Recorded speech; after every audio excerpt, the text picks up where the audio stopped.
दोस्तों नमस्कार, हाजिर है एक बार फिर से आज की बड़ी और ताजा खबरों के साथ। बस आपसे निवेदन है, कृपया वीडियो को लाइक कर दें, चैनल को सब्सक्राइब कर लें और घंटी बटन भी दबा दें। ये पहली बड़ी खबर है। उपचुनाव में 6 राज्यों की 7 में से 4 सीटों पर बीजेपी ने किया कब्जा। 2024 से पहले विपक्ष को लगा बड़ा झटका। ये आपको बता दें कि देश के 6 राज्यों की 7 विधानसभा सीटों पर 3 नवंबर को हुए उपचुनाव में भारतीय जनता पार्टी ने शानदार प्रदर्शन किया है। रविवार को आए नतीजों में बीजेपी ने जहां 4 सीटों पर जीत दर्ज की है, तो वहीं आरजेडी उद्धव ठाकरे की अगुवाई वाली शिवसेना और टीआरएस भी सीट जीतने में कामयाब रही। बिहार में आरजेडी तो यूपी की गोला गोकर्णनाथ सीट पर बीजेपी ने शानदार प्रदर्शन किया है। लखीमपुर की गोला गोकर्णनाथ सीट पर बीजेपी प्रत्याशी अमन गिरी ने जीत दर्ज की है। वहीं बिहार की दोनों विधानसभा सीट में से मोकामा पर राष्ट्रीय जनता दल ने शानदार प्रदर्शन करते हुए इसे अपने नाम किया, तो वहीं गोपालगंज पर बीजेपी ने जीत दर्ज की है। हरियाणा के हिसार की आदमपुर सीट पर बीजेपी के भव्य बिश्नोई मतगणना के दौरान सभी राउंड में आगे रहे। उन्होंने कांग्रेस उम्मीदवार जयप्रकाश को करारी शिकस्त दी। वहीं मुंबई की अंधेरी ईस्ट सीट पर शिवसेना उम्मीदवार ऋतुजा लटके ने बाजी मारी है। वहीं तेलंगाना के मुनगोड़े उपचुनाव में टीआरएस ने बाजी मारी है। उड़ीसा के भद्रक जिले के धामनगर विधानसभा सीट पर बीजेपी उम्मीदवार और दिवंगत नेता विष्णु सेठी के बेटे सूर्यवंशी सूरज ने जीत दर्ज की है। आपको बता दें कि फिलहाल बीजेपी ने 7 सीटों में से 4 सीटों पर कब्जा कर लिया है। और बड़ी खबर, गुजरात की रैली में जमकर गरजे पीएम मोदी, लोगों से की बड़ी अपील, बोले इस बार रिकॉर्ड तोड़कर दिखाइए। आपको बता दें कि गुजरात में विधानसभा चुनाव की घोषणा के बाद इलेक्शन मोड में आए पीएम मोदी आज अपने गृह राज्य गुजरात के वलसाड जिले में चुनाव प्रचार करने पहुंचे। यहां पर उन्होंने गुजरात के लोगों से इस बार रिकॉर्ड तोड़कर उनको जिताने की अपील की। उन्होंने कहा कि मैं वलसाड में अपने आदिवासी भाई बहनों का आशीर्वाद लेने आया हूं, इस बार आप लोग रिकॉर्ड तोड़कर दिखाइए। गुजरात की जनता जनार्दन बीजेपी को ही चुनाव जिताएगी। उन्होंने कहा कि आप लोग राज्य में बार बार बीजेपी को जिताने का संकल्प लें। आपको बता दें कि गुजरात में होने वाले विधानसभा चुनाव में पीएम मोदी बीजेपी के लिए चुनाव प्रचार कर रहे हैं। चुनाव आयोग के इलेक्शन की घोषणा के बाद यह उनका पहला चुनावी कार्यक्रम है। और ये बड़ी खबर, गुलाम नबी आजाद का जागा कांग्रेस प्रेम, बोले गुजरात और हिमाचल चुनाव में चाहता हूं कांग्रेस पार्टी की जीत। ये आपको बता दें कि गुजरात और हिमाचल प्रदेश में होने वाले विधानसभा चुनावों को लेकर राजनीतिक चर्चाएं जोरों पर हैं। इसी कड़ी में कांग्रेस छोड़कर अपनी पार्टी की स्थापना कर चुके जम्मू कश्मीर के पूर्व मुख्यमंत्री गुलाम नबी आजाद ने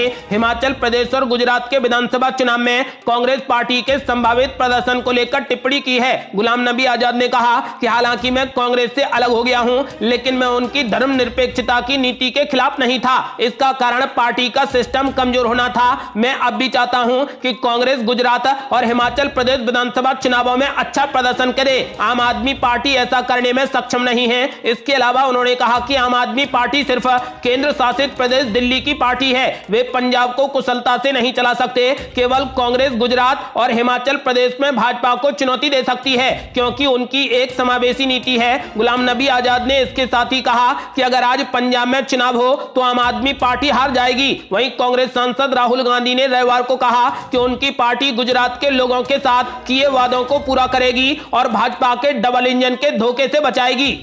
और बड़ी खबर, हिमाचल में रिश्तों से रिवाज बदलने का आह्वान कर रहे पीएम मोदी, 12 नवंबर को होगा चुनाव। ये आपको बता दें कि हिमाचल प्रदेश में 3 दशकों से हर बार सत्ता परिवर्तन के रिवाज को बदलने के लिए प्रधानमंत्री नरेंद्र मोदी ने मोर्चा संभाल लिया है। मोदी हिमाचल प्रदेश के देश के साथ पुराने रिश्तों को याद कर भावनात्मक अपील कर रहे हैं। डबल इंजन सरकार के साथ विकास और स्थायित्व का मुद्दा उठाते हुए वो कांग्रेस पर भ्रष्टाचार और स्वार्थ की राजनीति पर कड़े प्रहार के साथ साथ आम आदमी पार्टी से सावधान भी कर रहे हैं। हिमाचल चुनाव के लिए शनिवार को प्रधानमंत्री ने प्रचार की शुरुआत करते हुए सुंदरनगर और सोलन में 2 सभाएं की। राज्य में कड़े मुकाबले का पलड़ा भाजपा की तरफ करने के लिए मोदी कांग्रेस और आम आदमी पार्टी को आड़े हाथों ले रहे हैं। दरअसल इसके जरिए मोदी राज्य में सरकार विरोधी माहौल की काट करने में लगे हैं। बता दें कि पहाड़ी राज्य हिमाचल प्रदेश में विधानसभा की कुल 68 सीटें हैं। हिमाचल में केवल एक चरण में वोटिंग होगी। इसके लिए 12 नवंबर को वोट डाले जाएंगे और 8 दिसंबर को मतगणना होगी। और बड़ी खबर, जेपी नड्डा ने कांग्रेस पर बोला बड़ा हमला, कहा कांग्रेस सिर्फ बोल देती है, उन्हें अपने ही घोषणा पत्र पर विश्वास नहीं है। ये आपको बता दें कि हिमाचल विधानसभा चुनाव को लेकर एक बार फिर बीजेपी ने कांग्रेस पर निशाना साधा है। बीजेपी के राष्ट्रीय अध्यक्ष जेपी नड्डा ने कांग्रेस के मैनिफेस्टो को भरोसा नहीं करने वाला बताया है। उन्होंने कहा कि कांग्रेस पार्टी को अपने ही घोषणा पत्र पर विश्वास नहीं है, वे बस बोल देते हैं, उसमें ना तो विजन है, ना वजन है और ना ही दिशा है। कांग्रेस ने मैनिफेस्टो में पुरानी पेंशन योजना बहाल करने, 300 यूनिट फ्री बिजली देने, 680 करोड़ रुपए की स्टार्टअप निधि, 1 लाख नौकरियां और 18 से 60 साल की महिलाओं के लिए हर महीने 1500 रुपए देने का वादा किया है। कांग्रेस की चुनाव घोषणा समिति के अध्यक्ष धनीराम शांडिल ने शनिवार को कहा कि यह महज चुनावी घोषणा पत्र नहीं है, बल्कि हिमाचल प्रदेश के लोगों के विकास तथा कल्याण के लिए तैयार दस्तावेज है। छत्तीसगढ़ के मुख्यमंत्री भूपेश बघेल की मौजूदगी में कांग्रेस का घोषणा पत्र जारी किया गया। बीजेपी के अध्यक्ष जेपी नड्डा ने रविवार को शिमला में पार्टी उम्मीदवार के समर्थन में रोड शो किया और लोअर बाजार में पदयात्रा करते हुए लोगों से राज्य में सत्तारूढ़ दल को फिर से चुनने का आग्रह किया। और बड़ी खबर, हरियाणा में केजरीवाल को लगा बड़ा झटका, हरियाणा उपचुनाव में आम आदमी पार्टी प्रत्याशी की जमानत हो गई जब्त। यह आपको बता दें कि 6 राज्यों की 7 विधानसभा सीटों पर हुए उपचुनाव के नतीजे घोषित कर दिए गए। भारतीय जनता पार्टी का प्रदर्शन पहले के मुकाबले बेहतर हुआ, वहीं कांग्रेस पार्टी काफी कमजोर दिखी। सबसे बड़ा झटका आम आदमी पार्टी को लगा है। पंजाब में जीत के बाद आम आदमी पार्टी में काफी उत्साह देखने को मिला था। पार्टी प्रमुख अरविंद केजरीवाल लगातार अन्य राज्यों में पार्टी को मजबूत बनाने में जुटे हैं, लेकिन उनके गृह राज्य हरियाणा में ही आम आदमी पार्टी प्रत्याशी की जमानत जब्त हो गई है। आपको बता दें कि हरियाणा जिले के आदमपुर सीट से भाजपा प्रत्याशी भव्य बिश्नोई ने बड़ी जीत हासिल की है। और बड़ी खबर, कांगड़ा में जमकर गरजे गृह मंत्री अमित शाह, बोले हिमाचल में जयराम ठाकुर की सरकार बनते ही कॉमन सिविल कोड होगा लागू। यह आपको बता दें कि हिमाचल प्रदेश में होने जा रहे विधानसभा चुनाव के मद्देनजर केंद्रीय गृह मंत्री अमित शाह राज्य के दौरे पर हैं। उन्होंने रविवार को कांगड़ा के नगरोटा में एक चुनावी सभा को संबोधित किया। इस दौरान बीजेपी के वरिष्ठ नेता व केंद्रीय गृह मंत्री अमित शाह ने कांग्रेस पर जमकर हमला बोला और कॉमन सिविल कोड को लेकर भी बड़ी बात की। उन्होंने कहा कि हिमाचल में जयराम ठाकुर की सरकार दोबारा आएगी और यहाँ कॉमन सिविल कोड लागू हो जाएगा। कांग्रेस पार्टी ने वोट बैंक की राजनीति में राष्ट्रीय मुद्दों पर काम नहीं होने दिया। उन्होंने आगे कहा कि हिमाचल प्रदेश की सरकार ने माताओं बहनों के सम्मान में समग्र प्रदेश में महिलाओं का किराया आधा कर दिया है। पहली बार हिमाचल सरकार ने अपने बजट का 20% हिस्सा नारी शक्ति को रिजर्व कर दिया है। नगरोटा में चुनावी सभा को संबोधित करते हुए केंद्रीय गृह मंत्री अमित शाह ने कहा कि जब मैं यहां आ रहा था तो मैंने कांग्रेस प्रत्याशी की रैली देखी। रैली स्थल से कुछ 10 गारंटियों का उल्लेख किया गया है। अमित शाह ने कहा कि गारंटी उन्हीं लोगों की मानी जाती है जिनका कोई ना कोई रिकॉर्ड होता है। कांग्रेस पर निशाना साधते हुए गृह मंत्री अमित शाह ने कहा कि आपकी गारंटी पर कौन विश्वास करेगा। अमित शाह ने कहा कि 10 साल तक सोनिया गांधी और मनमोहन सिंह की सरकार थी। इस दौरान 12 लाख करोड़ रुपए का भ्रष्टाचार हुआ और आज वे हिमाचल के निर्दोष लोगों को गारंटी दे रहे हैं। गृह मंत्री अमित शाह ने कहा कि यहां आपकी गारंटी पर कोई भी विश्वास नहीं करेगा। गृह मंत्री अमित शाह ने साफ कर दिया है कि अब एक बार जहां भी बीजेपी आती है तो बार बार बीजेपी ही आती है। और बड़ी खबर, बीजेपी जीत रही एक के बाद एक उपचुनाव, क्या मैनपुरी और रामपुर भी गवा देंगे अखिलेश यादव। ये आपको बता दें कि यूपी के लखीमपुर जिले की गोला गोकर्णनाथ सीट पर बीजेपी के अमन गिरी ने अपने निकटतम प्रतिद्वंदी सपा के विनय तिवारी को 34,298 वोटों से हरा दिया है। ये सीट अमन के पिता और यहां से विधायक रहे अरविंद गिरी के निधन से खाली हुई थी। जाहिर है कि अमन के लिए तो ये जीत महत्वपूर्ण है ही। बीजेपी को भी यूपी में विधानसभा के पिछले आम चुनाव के बाद समाजवादी पार्टी को चुनावी मैदान में पटकनी पर पटकनी देते चले आने का बड़ा सुख मिला है। गोला गोकर्णनाथ की जीत से ही ये सवाल भी यूपी की सियासत फिजा में तैरने लगा है कि आजमगढ़ और रामपुर संसदीय सीट पर जून 2022 में हुए उपचुनाव से शुरू हुआ सपा की हार का सिलसिला कहीं गोला गोकर्णनाथ से होते हुए 5 दिसंबर को होने वाले मैनपुरी लोकसभा और रामपुर विधानसभा सीट तक कायम तो नहीं रहेगा। यदि मैनपुरी और रामपुर में गोला गोकर्णनाथ जैसी स्थिति बरकरार रही तो इसे समाजवादी पार्टी और खासकर अखिलेश यादव की राजनीति को सबसे बड़ा नुकसान हो सकता है।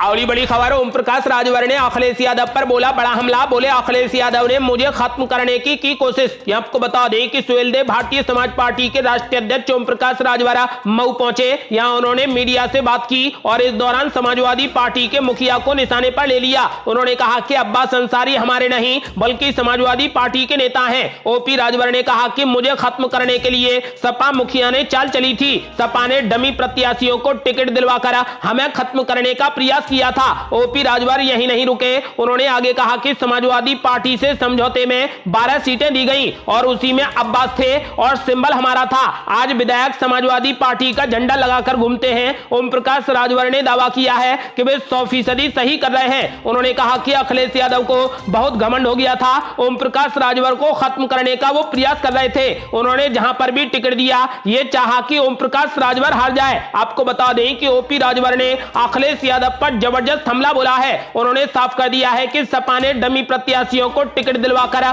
मुझे खत्म करने का प्रयास किया था। और ये बड़ी खबर, शिवसेना नेता ने कर दिया बड़ा दावा। कहा बीजेपी में शामिल होने वाले हैं कांग्रेस के 22 विधायक। ये आपको बता दें कि महाराष्ट्र की राजनीति में एक नया विवाद जन्म लेता दिख रहा है। अब पूर्व मुख्यमंत्री उद्धव ठाकरे के करीबी चंद्रकांत खैरे ने कांग्रेस विधायकों में फूट का दावा कर दिया है। दरअसल चंद्रकांत खैरे ने यह दावा किया, उसके बाद महाराष्ट्र में सियासी घमासान मच गया है। आपको बता दें कि चंद्रकांत खैरे ने साफ कर दिया है कि जल्द ही कांग्रेस के 22 विधायक बीजेपी में शामिल होंगे। और ये बड़ी खबर, विधानसभा चुनावों को लेकर देवेंद्र फडणवीस ने कर दिया बड़ा ऐलान। बोले मुख्यमंत्री शिंदे के नेतृत्व में चुनाव लड़कर होगी सत्ता में वापसी। ये आपको बता दें कि महाराष्ट्र के उप मुख्यमंत्री देवेंद्र फडणवीस ने राज्य की राजनीतिक उठापटक पर खुलकर चर्चा की। महाराष्ट्र में 2024 में होने वाले विधानसभा चुनावों पर भी उन्होंने बड़ा बयान दिया। उप मुख्यमंत्री और भाजपा के वरिष्ठ नेता देवेंद्र फडणवीस ने कहा कि वर्ष 2024 में होने वाला राज्य विधानसभा का चुनाव मुख्यमंत्री एकनाथ शिंदे के नेतृत्व में लड़ा जाएगा और उप मुख्यमंत्री के तौर पर मैं भी चुनाव में शामिल रहूंगा। आपको बता दें कि उन्होंने साफ कर दिया है कि बीजेपी एकनाथ शिंदे के नेतृत्व में ही चुनाव लड़ेगी। और ये बड़ी खबर, कांग्रेस ने बीजेपी पर बोला बड़ा हमला। कहा बीजेपी हिमाचल में हार रही है इसीलिए पीएम मोदी लगा रहे डेरे का चक्कर। ये आपको बता दें कि प्रधानमंत्री नरेंद्र मोदी एक दिन पहले राधा स्वामी डेरा ब्यास प्रमुख बाबा गुरिंदर सिंह ढिल्लों से मिलने के लिए अमृतसर पहुंचे थे। इस मामले पर कांग्रेस ने पीएम मोदी पर तंज कसते हुए कहा कि बीजेपी हिमाचल प्रदेश के विधानसभा चुनाव में हार रही है इसीलिए पीएम मोदी बागियों को धमका रहे हैं और डेरे का चक्कर लगा रहे हैं। कांग्रेस नेता अभिषेक मनु सिंघवी ने कहा कि बीजेपी हिमाचल चुनाव हार रही है इसीलिए प्रधानमंत्री बागियों को धमका रहे हैं और डेरे का चक्कर लगा रहे हैं। पीएम मोदी फोन पर उम्मीदवार को ब्लैकमेल कर रहे हैं। इससे बीजेपी की घबराहट साफ होती है। इससे साफ है कि पीएम मोदी की प्राथमिकता विकृत है। पीएम मोदी के लिए सुशासन की बजाय चुनाव से प्यार है। पीएम मोदी अपने पद का दुरुपयोग कर रहे हैं। हम कानूनी विकल्प के मुताबिक कदम उठाएंगे। देश तय करे कि प्रधानमंत्री को इस स्तर पर जाना चाहिए। उन्होंने आगे कहा कि पीएम मोदी के एक उम्मीदवार पर दबाव डालने से साफ है कि चुनी हुई सरकारों को गिराने और विधायकों को अपने पाले में लाने के लिए क्या क्या होता रहेगा। पीएम मोदी को अर्थव्यवस्था महंगाई पर ध्यान देना चाहिए, ना कि राधा स्वामी डेरा जाना चाहिए। बीजेपी को यह तब याद आता है जब वोट की कमी पड़ती है। इसके अलावा उन्होंने कहा कि हिमाचल प्रदेश में समान नागरिक संहिता के बीजेपी के वादे पर कांग्रेस ने कहा कि यह चुनावी हथकंडा है। बीजेपी केंद्र में 8 और राज्य में 5 सालों से सत्ता में है। समान नागरिक संहिता पर क्या किया, लोगों को बरगलाने के लिए राजनीतिक होड़ है, आंखों में धूल झोंकने की कवायद है। समान नागरिक संहिता पर कांग्रेस समर्थन करेगी अगर सहमति की प्रक्रिया शुरू की जाए। आपको बता दें कि कांग्रेस नेता ने साफ कर दिया है कि बीजेपी हार के डर से बौखला गई है। और ये बड़ी खबर, हिमाचल में किसे मिलेगा जनता का साथ। भाजपा ने महिलाओं पर तो कांग्रेस ने सैनिकों पर खेला दाव। यहां आपको बता दें कि प्रधानमंत्री नरेंद्र मोदी हाल ही में कई बार चुनावी रेवड़ियों को लोकतंत्र के लिए खराब बता चुके हैं। सुप्रीम कोर्ट में इस पर एक मामला भी विचाराधीन है और चुनाव आयोग सभी राजनीतिक दलों से इस पर उनकी राय जानने की पहल कर चुका है। चुनाव आयोग में राजनीतिक दलों के द्वारा दिए गए सुझावों को देखकर इन चुनावी रेवड़ियों पर कोई रोक लगने की संभावना भी फिलहाल दिखाई नहीं दे रही। इसी माहौल में हो रहे हिमाचल विधानसभा चुनाव में भारतीय जनता पार्टी, कांग्रेस और आम आदमी पार्टी ने खूब बढ़ चढ़कर चुनावी वादे किए हैं। चुनावी रेवड़ियों की टक्कर में जनता किसके दावे पर भरोसा करती है, ये 8 दिसंबर को ही पता चलेगा, जब चुनाव परिणाम सामने आएंगे। हिमाचल प्रदेश विधानसभा चुनाव में 12 नवंबर को होने वाले मतदान से पहले भाजपा के राष्ट्रीय अध्यक्ष जेपी नड्डा ने 6 नवंबर रविवार को पार्टी का संकल्प पत्र पेश कर दिया है। पार्टी ने संकल्प पत्र में महिलाओं पर विशेष फोकस किया है। महिलाओं को नौकरियों में 33% का आरक्षण देने की बड़ी घोषणा की गई है। इसके अलावा हर साल 3 मुफ्त रसोई गैस सिलेंडर, हर जिले में गर्ल्स हॉस्टल खोलने और छात्राओं को साइकिल स्कूटी देने की भी घोषणा की गई है। संकल्प पत्र 2022 पेश करते समय उनके साथ मुख्यमंत्री जयराम ठाकुर भी मौजूद रहे। आपको बता दें कि इसके अलावा कांग्रेस के हिमाचल प्रभारी राजीव शुक्ला और छत्तीसगढ़ के मुख्यमंत्री भूपेश बघेल ने शनिवार को कांग्रेस पार्टी की ओर से हिमाचल प्रदेश विधानसभा चुनाव के लिए घोषणा पत्र जारी किया। पार्टी ने इसे प्रतिज्ञा पत्र का नाम दिया है। प्रदेश अध्यक्ष प्रतिभा सिंह और घोषणा पत्र कमेटी के अध्यक्ष धनीराम सांडिल ने प्रतिज्ञा पत्र जारी करते हुए 10 गारंटी देने का दावा किया है। आपको बता दें कि फिलहाल हिमाचल प्रदेश में दोनों पार्टियों में कांटे की टक्कर है। जब भाजपा ने जहां महिलाओं पर दांव खेला है तो वहीं कांग्रेस ने सैनिकों पर दांव खेला है। अब देखना यह होगा कि हिमाचल में किस पार्टी की सरकार बनने जा रही है। आपका क्या मानना है, इस बार हिमाचल को कौन जीतेगा? अपनी राय हमें वीडियो लाइक कर कमेंट बॉक्स में जरूर दें। और ये बड़ी खबर, गुजरात में पीएम मोदी ने विपक्ष पर बोला बड़ा हमला। बोले गुजरात को बदनाम करने वाली टोली एक्टिव हुई है, जनता इसे स्वीकार नहीं करेगी। ये आपको बता दें कि विधानसभा चुनाव के प्रचार प्रसार के बीच प्रधानमंत्री नरेंद्र मोदी रविवार को गुजरात पहुंचे। उन्होंने यहां किसी पार्टी का नाम लिए बगैर कहा कि गुजरात को बदनाम करने वाली टोली एक्टिव हो गई है, लेकिन यहाँ की जनता इन लोगों को स्वीकार नहीं करेगी। गुजरात की जनता को सिर्फ विकास चाहिए। उन्होंने जनता से बीजेपी को वोट देने की अपील की है। उन्होंने कहा कि मां नर्मदा का पानी दक्षिण गुजरात और सौराष्ट्र में पहुंचाया है। आज घर घर पाइपलाइन से पानी मिलता है। यहां के बंदरगाहों का विकास किया है, कनेक्टिविटी बढ़ी है। आज गुजरात के समुद्री इलाके से पूरी दुनिया में सामान पहुंच रहा है। यहां का हर मछुआरा बोल रहा है कि गुजरात मैंने बनाया है। पीएम मोदी ने कहा कि डबल इंजन की सरकार ने गरीबों के स्वास्थ्य की चिंता की है, उनके आरोग्य के लिए अच्छी योजनाएं लाए हैं। गुजरात के लोग कंधे से कंधा मिलाकर विकास के काम करते हैं। पीएम मोदी ने जनता से बीजेपी को फिर से वोट देने की अपील की है। ये थी अब तक की बेहद बड़ी खबरें। आपका क्या मानना है, इस बार गुजरात कौन जीतेगा? अपनी राय हमें वीडियो लाइक कर कमेंट बॉक्स में जरूर दें। यदि आपने अभी तक हमारे चैनल को सब्सक्राइब नहीं किया है तो कृपया चैनल को सब्सक्राइब कर घंटी बटन जरूर दबा दें। जल्दी मिलते हैं बड़ी अपडेट के साथ, तब तक के लिए जय हिंद, जय भारत।